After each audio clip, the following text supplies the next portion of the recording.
Hello, I'm Michael P. Coleman, content director and lead writer for Brother Be Well.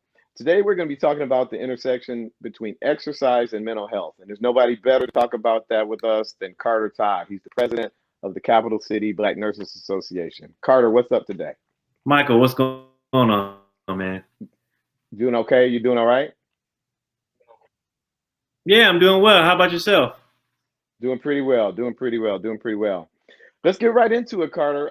This might seem like an odd question to start out, and as you can say, I got my hoodie on. I'm ready to go. If you can motivate me, I'm gonna go do my cardio when I'm done.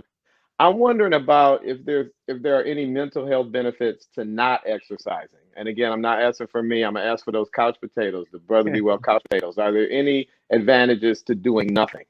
Yeah. From a physical standpoint, likely not. But I think from a mental aspect, it's important to get that time to kind of recharge, regroup. And you can do things like meditate, set your plan up, create visions. So I do think there's value from slowing down, taking a step back. But with this conversation, I think we're talking about as a whole, moving around, being active and having an active lifestyle. So on a whole, I don't think couch potato is the look that we want to go with. Well, you read my mind. I actually put some notes together. We're going to have a whole series called Slow Down. So you're right. We're going to talk about mindfulness and meditation in another conversation.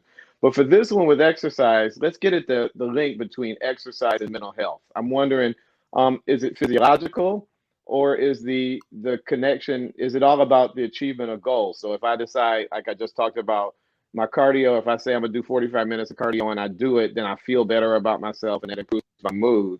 Is it all physiological, or is it has something to do with the achievement of goals?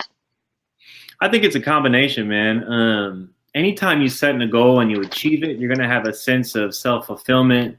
You're going to have, positive self-esteem that is established with that.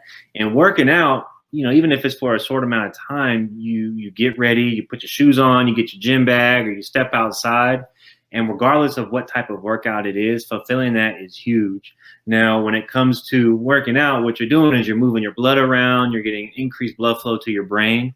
That's going to make the release of those feel-good chemicals and endorphins be a lot higher pace. So I think it's a combination of the both.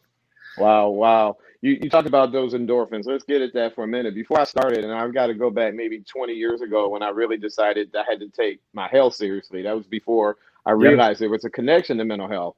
But about 20 years ago, I thought those endorphins that everybody talked about were myths. I've since learned it's not a myth. They are absolutely real. I'm absolutely addicted. So I'm wondering if you can describe for the Brother Be Well audience, what exactly happens to the brain and the body as you start to exercise, as you get that heart rate up? And how long do you have to exercise in order for you to start to achieve that? Yeah, that's a great question. So I'll try to break it down in a very simple terms. So you talked about a couch potato. So if someone's at home and they're not working out, they kind of just have a lull, right? Just a baseline here. Working out is going to increase blood flow, like I talked about earlier, and it's going to put your body in that state of fight or flight, right? So you're going to have a heightened sense of awareness. You're going to have a heightened sense of kind of attention to what you're doing. So what that does is it releases those endorphins like you talked about. Some of them will increase your blood pressure, increase your heart rate, and kind of get you amped up. And a controlled amount of that amped energy is actually really beneficial for you. The analogy that I like to use is, if you have a Ferrari and you never take it to a higher throttle, that's actually not good for the car. Just like with your body, you should push it here and there in a controlled amount of times to get the best out of it. So you talked about a duration. You really don't have to do much. I think we assume, to be fit and to work out, we have to be crushing it at the gym for 2 hours and drinking protein shakes all the days. That's great and that's amazing. But for most of us, 3 times a week, 30-minute cycles is plenty. Is plenty. Wow, wow. I should have known, Carter. You're not letting me off the hook.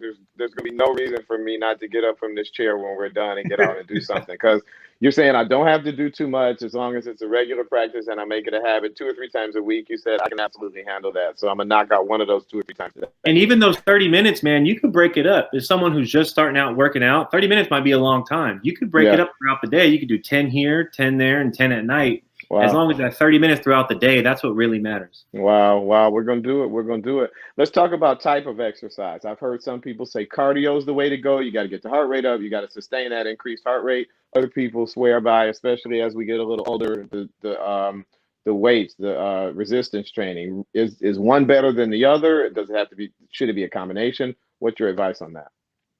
Yeah, I think it's person specific to try to, it depends on what you're trying to get out of your workout. Some people work out to stay in shape. Some people are trying to lose weight. Some people are trying to have a healthier overall body, right? So whenever you think of cardio, you're going to think of your heart. So cardio workouts are going to be things that require usually endurance. So like you're running, you're swimming, you're bicycling. Those are things that are going to get your heart rate up at a high level for an extended period of time.